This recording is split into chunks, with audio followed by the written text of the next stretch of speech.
Thank you for connecting to our broadcast.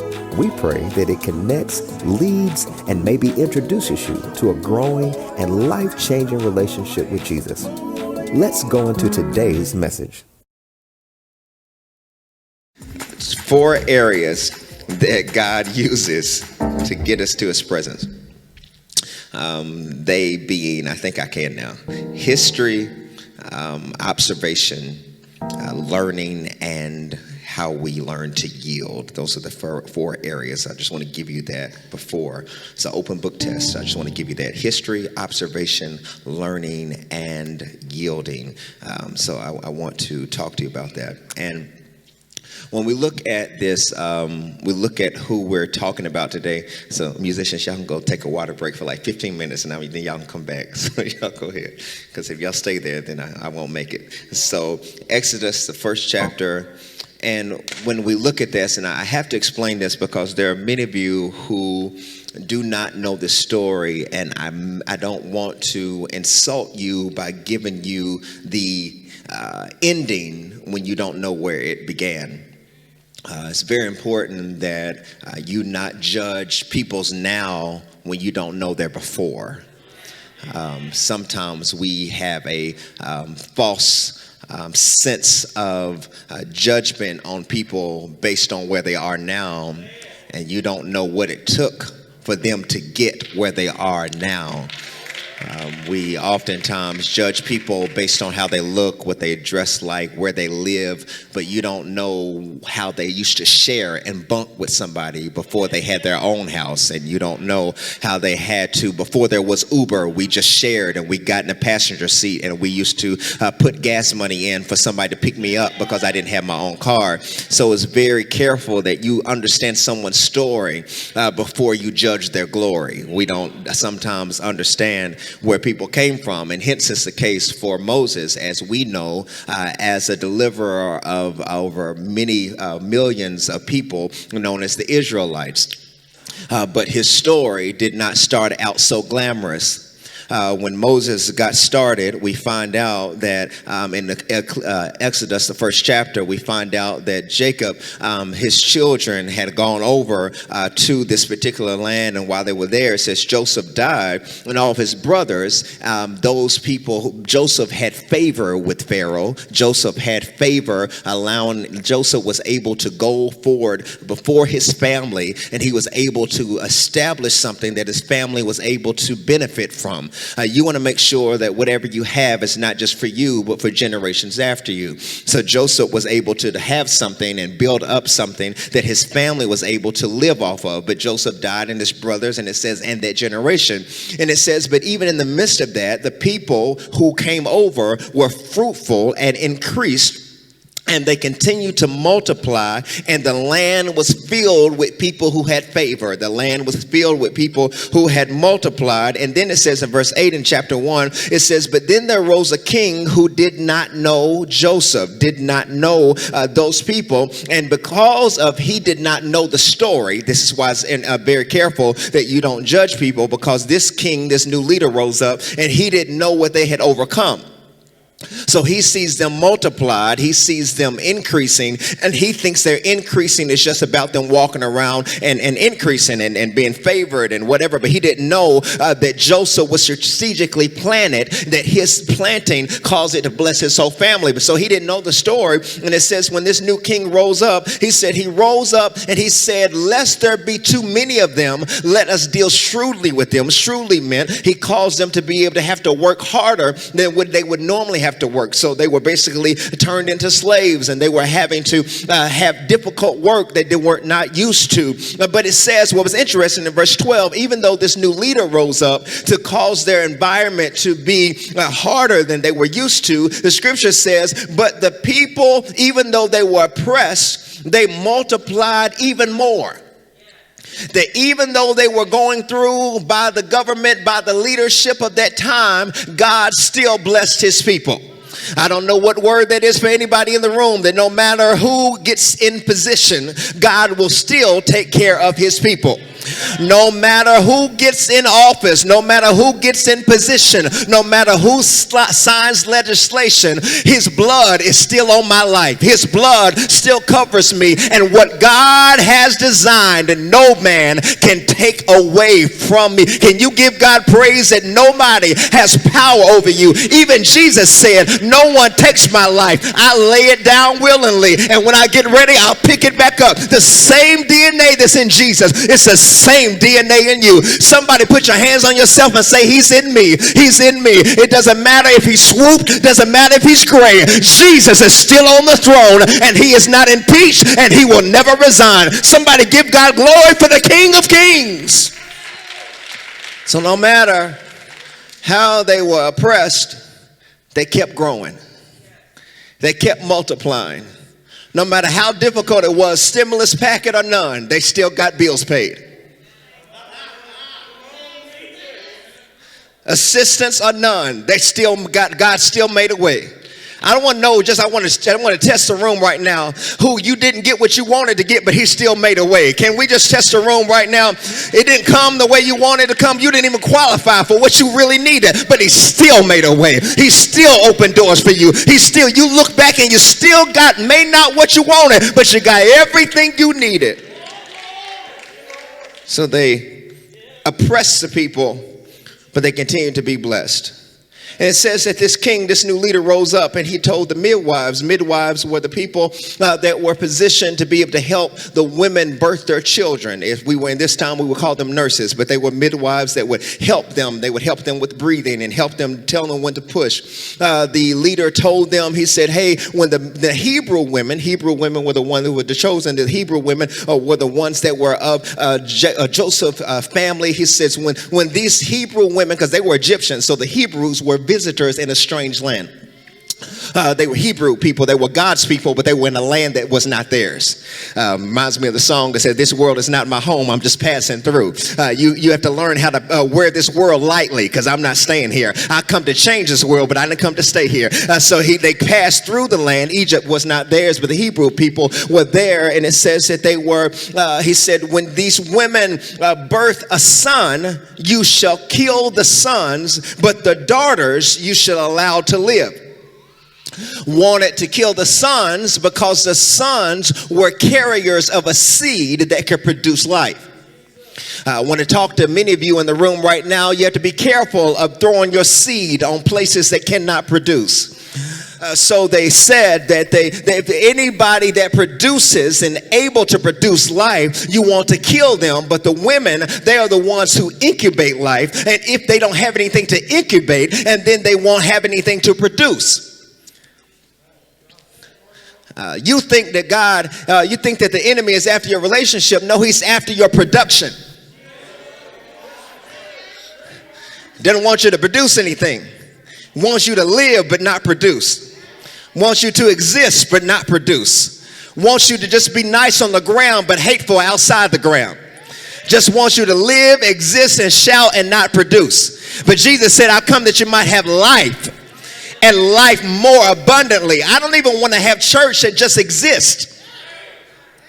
I've been to many buildings that all they do is just celebrate year after year after year, and there's nothing that's been produced in over 100 years. But I want to make sure that even if I struggle, I want to struggle but still produce. I want to struggle but still have purpose. I want to not be able to pay some things but still have purpose.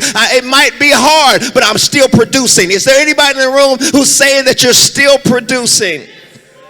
So he told the Hebrew women, when you see a son, kill him. Kill that child. But it says, but the midwives, they favored the Hebrew women. And it says that the women said, we will not do that. And it says that when they went there, it says that they looked and they said, why did you not kill the Hebrew children? And they said, because by the time we get to these Hebrew women, they are so lively that we can't seem to destroy what's in them. Paraphrasing. We can't seem to do anything. And it says, so the Pharaoh commanded, he said, every son that is born to the Hebrews, you shall cast into the Nile. That's very important. Cast into the Nile River that they might drown. Cast them into the Nile River. So now we get into chapter 2, and it says, now there was a man, a Levite, he married a woman, and she birthed a child, and she birthed this child. And when she saw this child, she saw that there was something beautiful about him, and she hid him for 3 months. She said she hid him because of what he looked like. I wrote a song a long time ago, Thank God I'm Hidden. And there's some of you who you need to thank God for things he hides you from. Some of you want things that you're not ready for, so God hides you because you're not ready for it.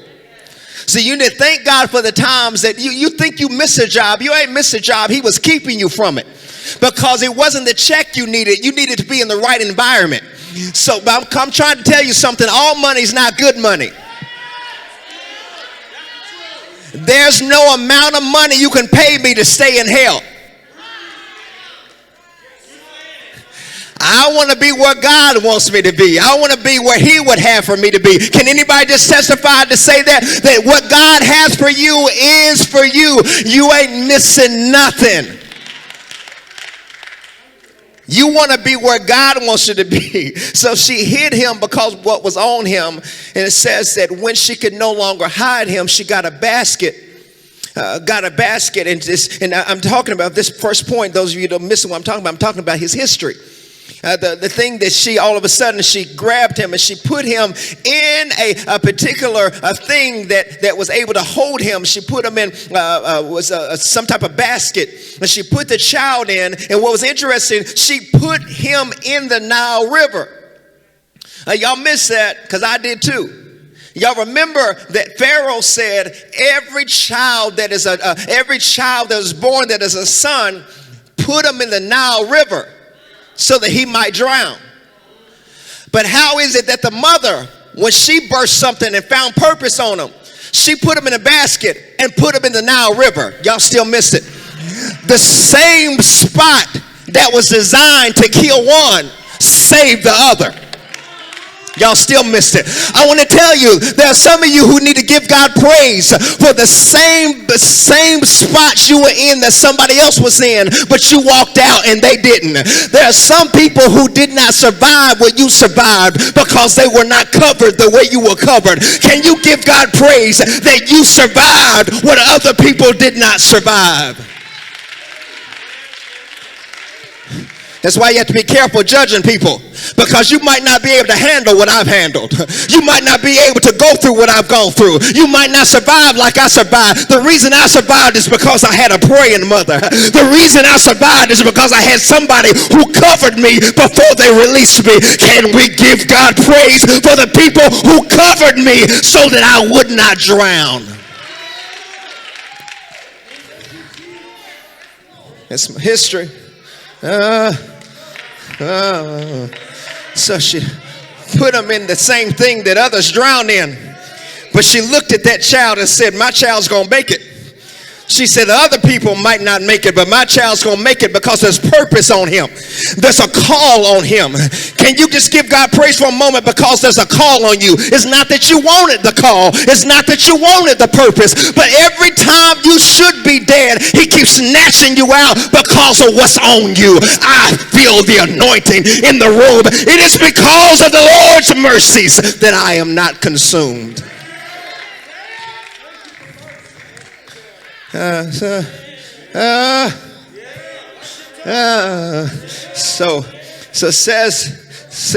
oh Jesus. So they walked into, she put him in what others drowned in, took him, and God strategically placed his sister, strategically allowed him to land in the backyard of Pharaoh's daughter. When she looked outside, she said, this is a Hebrew child. The sister was watching. You need family members who know how to cover you too.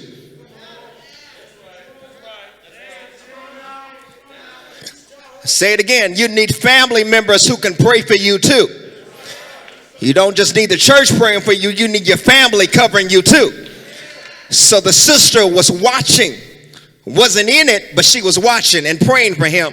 And it says when the Egyptian woman said somebody needs to take care of this child, the sister strategically stepped out and said, hey, I think I know somebody that can birth him. I know somebody who can nurse him. The sister went back to the mother and said, I've been taken care of by prayer and intercession, watching to make sure that my brother was okay. And he's landed in a good house. Now they want you to come and nurse him. The woman who released him also came and nursed him. I want to tell you something. Just because God might take something from you, don't mean he won't give it back.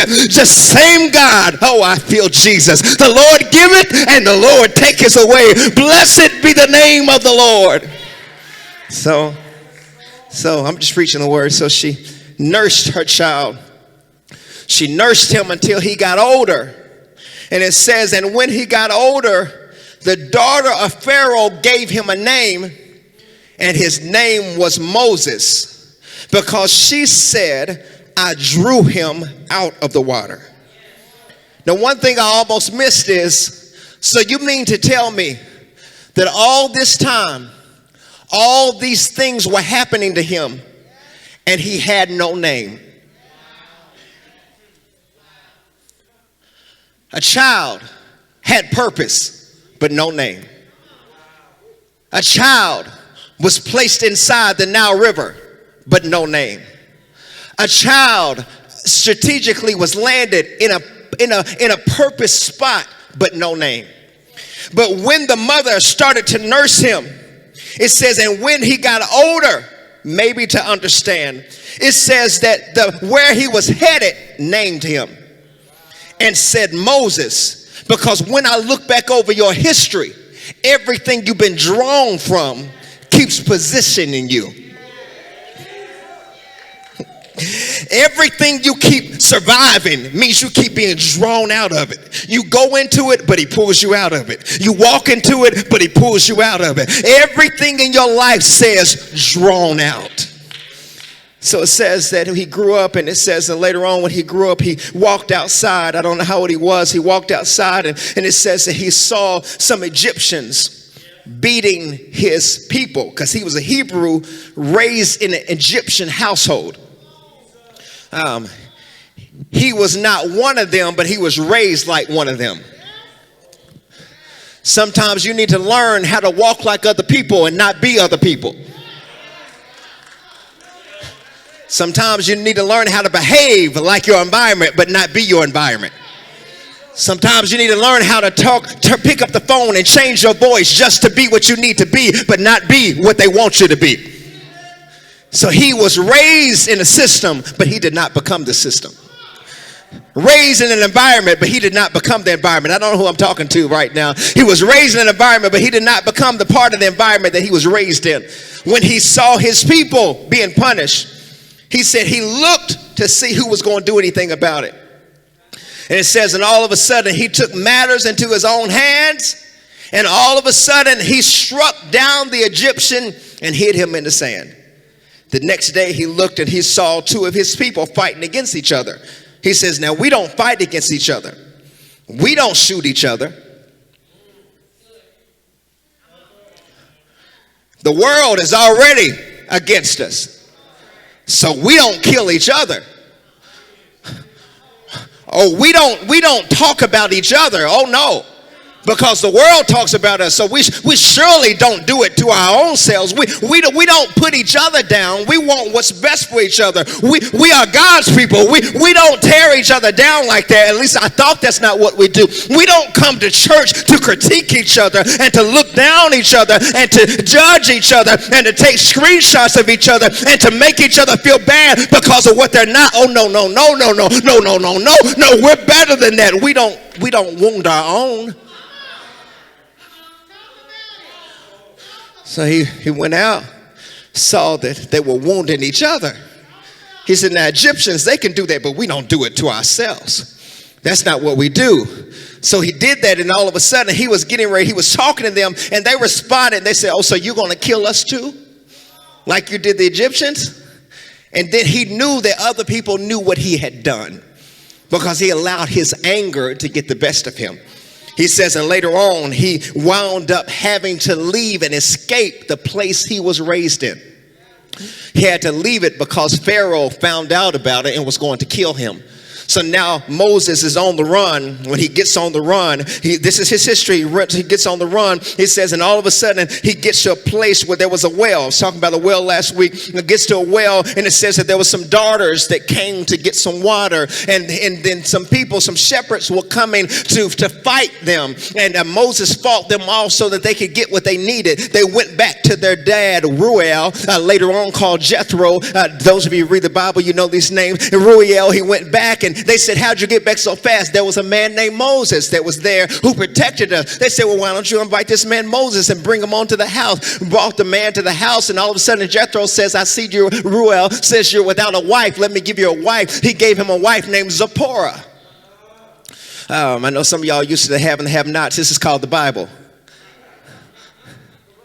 So Zipporah gave his wife Zipporah, and all of a sudden Moses now became a shepherd. He was responsible for keeping sheep.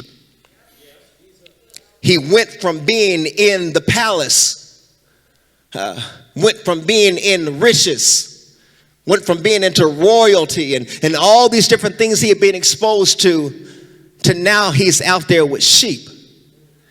And while he's out there, it says that the Lord, though, remember the Pharaoh raised up in his voice so that they would have a hard time, the people. Remember, Moses left that. So now it says in the ending of chapter 2, it says, now God heard the cries of the people.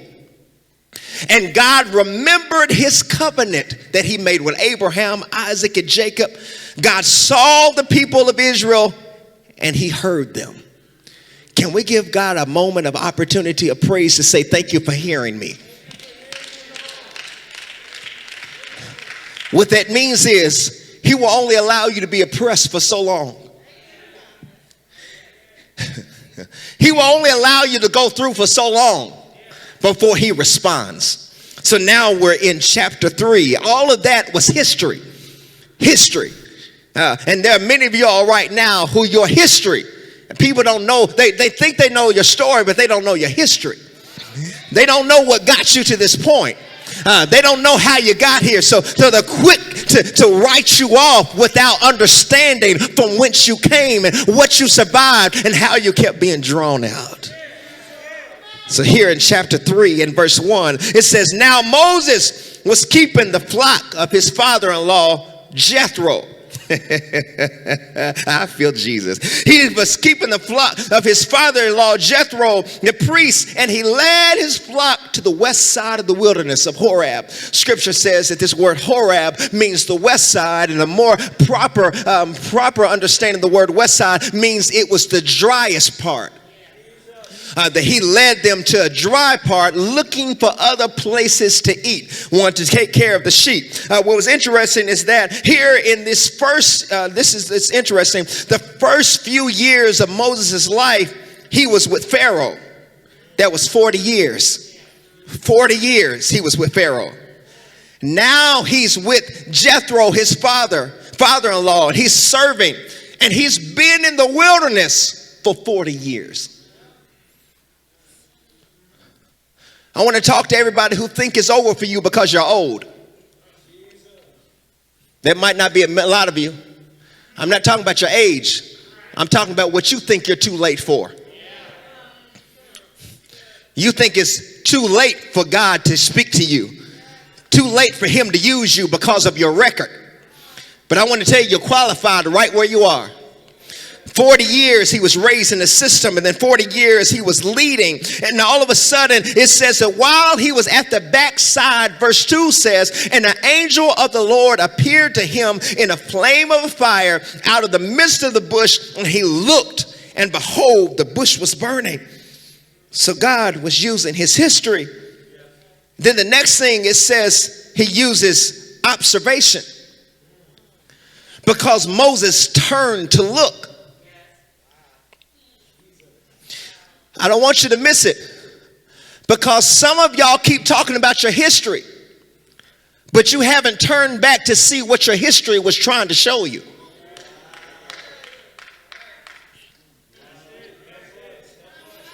Y'all don't know how difficult it's been for me.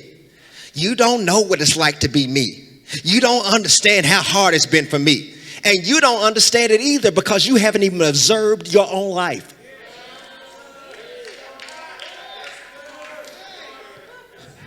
Why did you survive? Why have you not died yet? Have you even taken inventory to even see why he picked you to live? Have you even asked a question to observe to see why the bush is even burning in your life? So it says he was in the wilderness. He was in the wilderness, but it says in the midst of the wilderness, the Lord spoke to him from a bush. The bush started burning and he turned to look. It was interesting because Moses was, I don't want you to miss this. Moses, I hope this is blessing somebody right now. I've got a few more minutes. It says Moses could have at some point become bitter because from his birth to now in the wilderness, nothing seemed to be in his favor. But what I know, but what I don't want you to miss is that even in the midst of things not being his favor, Moses kept serving.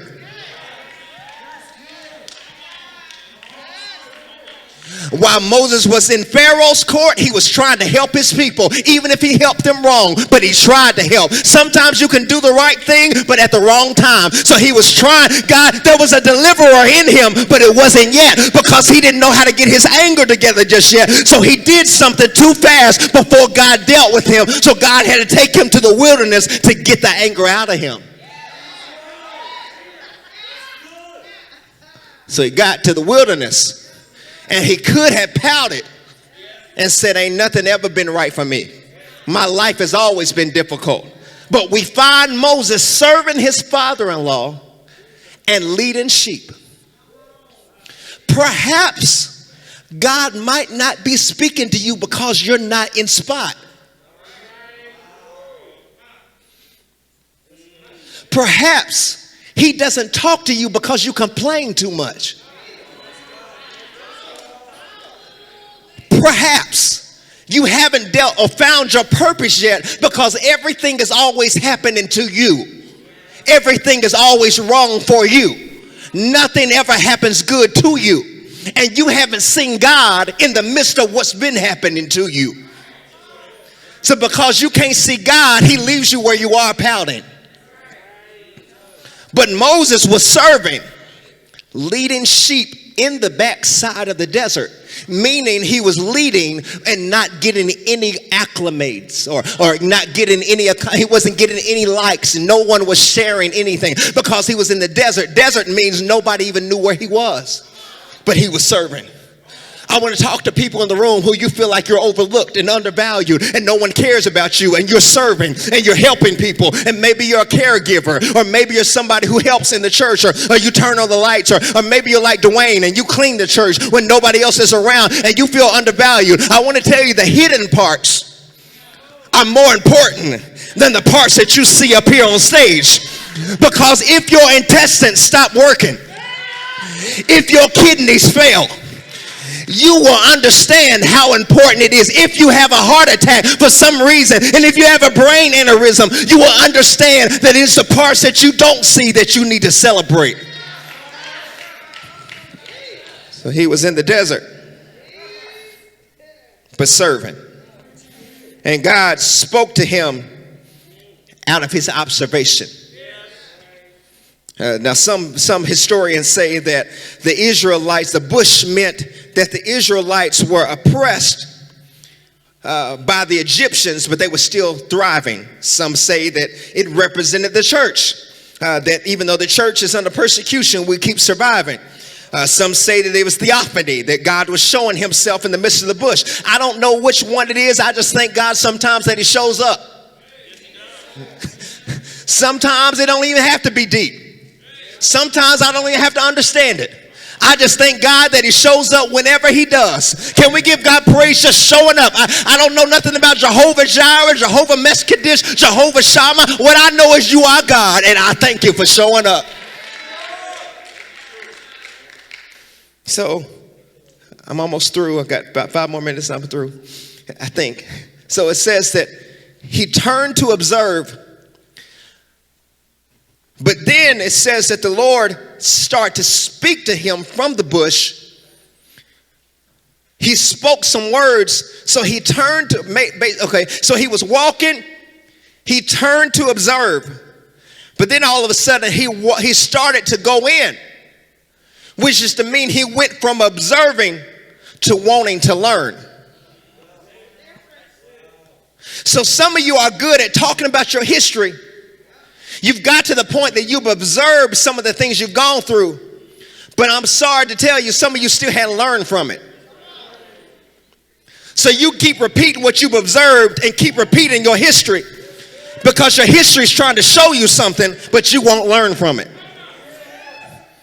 So your life is a repeat of observation, history, and no learning.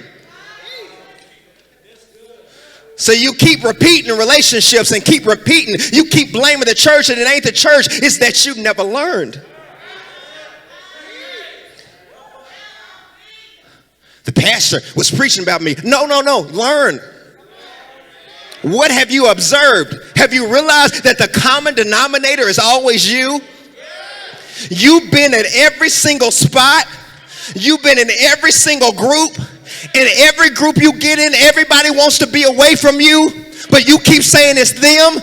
But your history keeps saying that everywhere you go, it follows you. But you never step in to learn. Oh, it got quiet in the Lord's church. You observed yourself. You have recognized that your mama was like that. You have recognized that your daddy was like that. You have recognized that you have history, generational history of everybody being like that. You're good for observing, but have you changed it yet? You observe it, but you haven't changed it. It's like being around and saying there's a lump in my breast. That's great, but have you signed up for anything that can help remove the lump? You keep saying all these bad things keep happening to me, but have you learned anything to change it? So Moses stepped in to learn. Someone say step in to learn. I hope this is helping you. I'm not trying to shout you. I'm trying to help you. He stepped in to learn. God called him as other times. And what was interesting, it says that historians say that God had been quiet for years. But all of a sudden, God breaks his silence. There are some of you who you hadn't got a word for years. And I know what it's like when you want everybody to prophesy over you.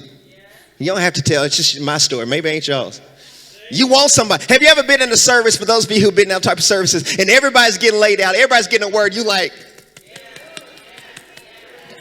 tell me where I'm at, God. Tell me where I'm at, Lord. Tell me when the trouble's going to be over, Jesus. Tell me when you won't pay my bills, Jesus. And then church is over. You're like, what about me? What about my personal word? He said, you're still in the observance phase. You're not ready to learn.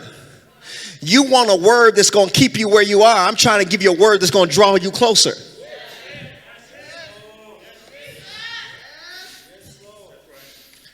So Moses stepped in. He was getting ready. He didn't step in. He was getting ready to step in, getting ready to learn. He was wanting to learn.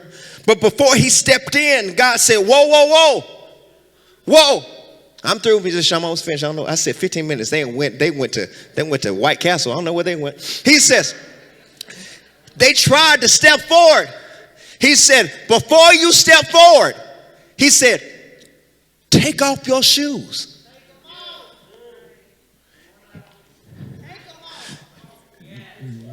Don't step to be any type of way. He He said, I know you're used to just walking through. He said, but you're getting to walk towards me. Take off your shoes. You know your history. You know observation. You starting to learn, but I need you to yield. The word yield means to surrender. You got your observation down. You've got almost learning and you got history, but you don't surrender well. Your next assignment is going to be according to your yielding. Your next breakthrough, your next moment, your next elevation is going to be according to your level of surrender. He said, take off your shoes. Now, according to Eastern culture, they were used to taking off their shoes, as we are in Western culture taking off our hat. But it wasn't the same.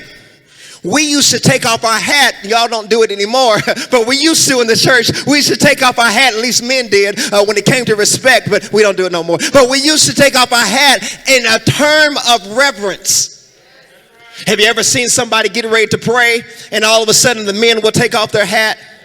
I know some of y'all don't do that and y'all think it's archaic, but some things don't change reverence. So they took it off to reverence and to respect.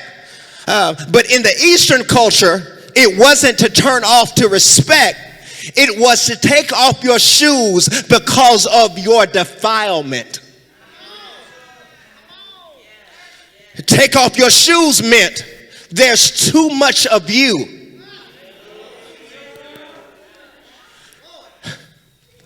If you're going to come to me, you're going to have to take off some of your personality. If you're going to experience me for real, you're going to have to take off some of your history. I know it's hurtful and I know it's real to you, but in order for you to step to me, you're going to have to take off where you were. Because the place you stand is holy. History, observation, learning, yielding. So you mean all these years you've been using holy things to get me to your presence? So what I've been complaining about was holy the whole time? The family I say I don't like was holy the whole time? The church I say I'm tired of was holy the whole time? The job I'm trying to escape was holy the whole time? It was history. It was observation. I was learning something and you wanted me to yield. It was holy the whole time. Could it be that what you're complaining about, God's trying to use? Could it be what you're trying to escape, God's trying to use? I knew y'all would get right there. That's why I'm through. The ground wasn't holy because of location. The ground was holy because God was there.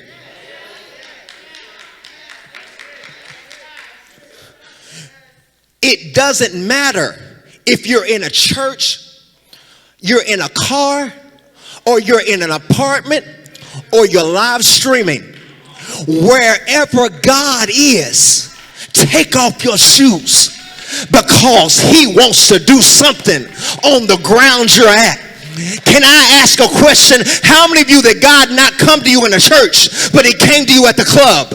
God did not come to you at a church, but he came to you in your dorm room. God did not come to you in a church, but he came to you in your car. God did not come to you in a church, but he came to you through a form of divorce. God did not come to you in a church, but he came to you in the form of unemployment. Has God ever met you on that ground? Come on, musicians, I've been there 15 minutes. Has anybody in the room thank God for speaking to you right where you are?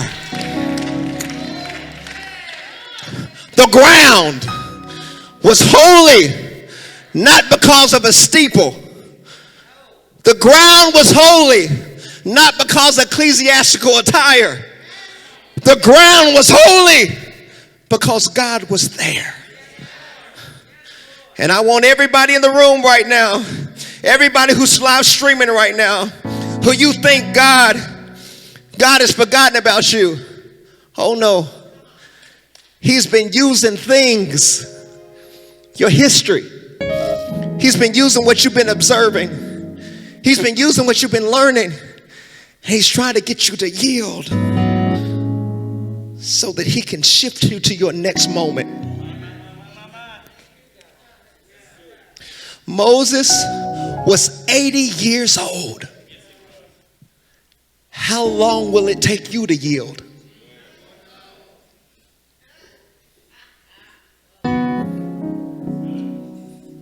Before Moses became a deliverer to the people, God had to get stuff out of him. It's not that you're not wonderful. It's not that your gifts are not great. It's not that you're not anointed. It's not that you don't have dreams and visions. You just won't take off your shoes. Come on, come on, come on. It's not that you don't preach well. It's not that you don't dress well. It's not that you don't have great skills and talents. It's not that. You just won't take off your shoes. Why are your shoes that important? Why is where you've been holding you from where he wants to take you? I know your history might have hurt you, but he only allowed it to heal you. But if you won't take off what your mama did, your daddy did, who did it, and why they did it, if you won't let go of it, he can't give you his glory. I know y'all sitting here talking about, I thought this was a series about worship. It is. Dr. Manuel, I might be wrong, but I believe the highest praise is not hallelujah.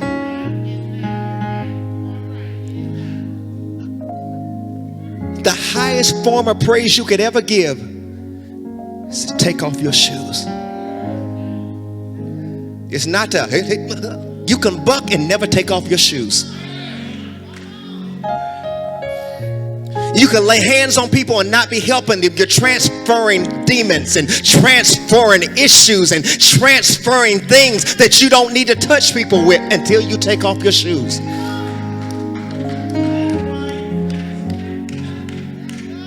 I got one point and I'm going to end here. He will use anything to deliver you from something to someone himself. He'll use anything. Whatever he's got to use, he'll use it to get you from where you were. So I feel compelled, Lord, I hope this message has blessed you. I do. It's my prayer. I want to talk to everybody right now who's under 40. Everybody who you're so great, but you haven't got to your wilderness yet. Right now, everybody loves you and you're so wonderful. But there's a wilderness coming if you don't allow him to change you in the first set of your life. If you don't let him change you right now, you're going to have a long journey. And you're going to keep circling stuff. You know, I think about it when we find out that the people circled, I might be wrong, historians, but I believe that the Israelites circled and stayed in the wilderness for 40 years. Could it be that they circled it because to remind Moses of how long it took him to come out? Could it be your children are dealing with the same thing you dealt with, but you won't have the courage enough to tell them that it ain't you, it was me? The reason you had a child at 13 is because I didn't tell you that I was one too and I was loose too, and now I'm sitting here up in church acting like I've always been speaking in tongues, but I wasn't always like this. Could it be you're another version of me? Because of what I didn't take off my shoes from, I passed it down to you. So now you're just as arrogant as I am. Now you're just as spiteful as I am. The only reason you molest people is because I was molested and I never told you. So now you're passing down because I wouldn't take off my shoes and tell you the truth, because I was more interested in church than the ground.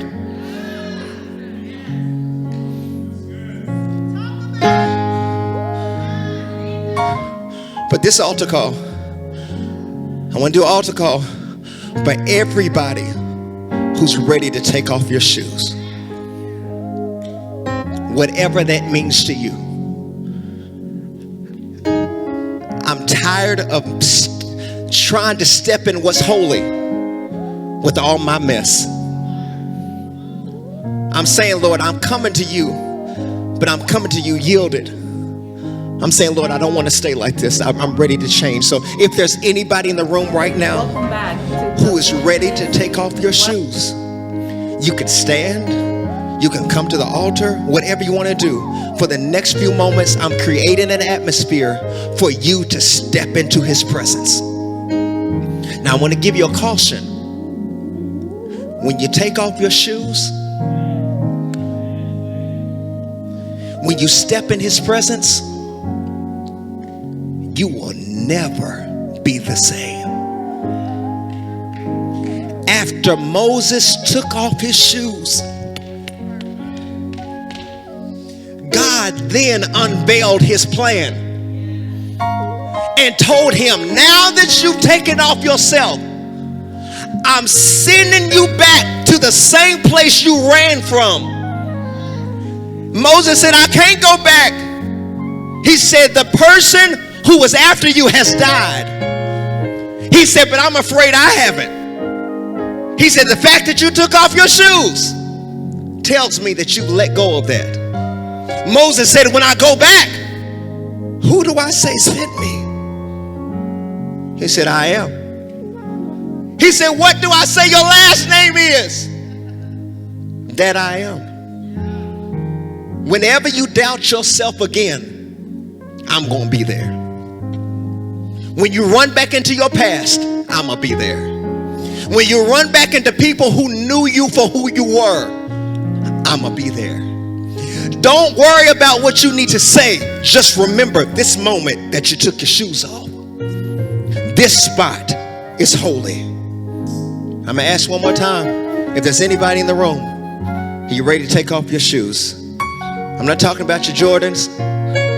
I'm talking about whatever shoes I'm talking about. I'm ready to let it go. Will you stand? Will you come forward? Whatever you want to do. I want to pray for everybody who's ready to take off your shoes. And just like Moses did, this is what I want us to do right now. This is what Moses did. When God called him, he said, here I am. All I want you to do for the next few moments, we're going to sing, we'll create a worship, but all I want you to do for a few moments is say, Lord, here I am. Here's my past. Here's my history. Here's what I think I learned from it. Here's what I've observed. But Lord, right now, I'm ready to yield.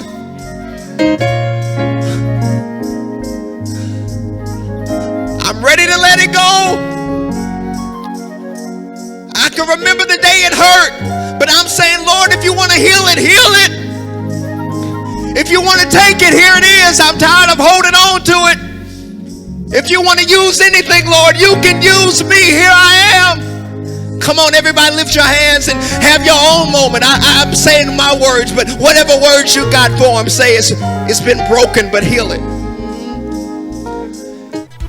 We want to thank you for your prayers, support, and generous giving that makes this ministry possible. For more ways to connect, visit online at growthpointchurch.org. If you enjoyed today's message, like our page, share the message with your friends, or take a screenshot and share on your social stories and tag us at My Growth Point. Until next time, keep growing.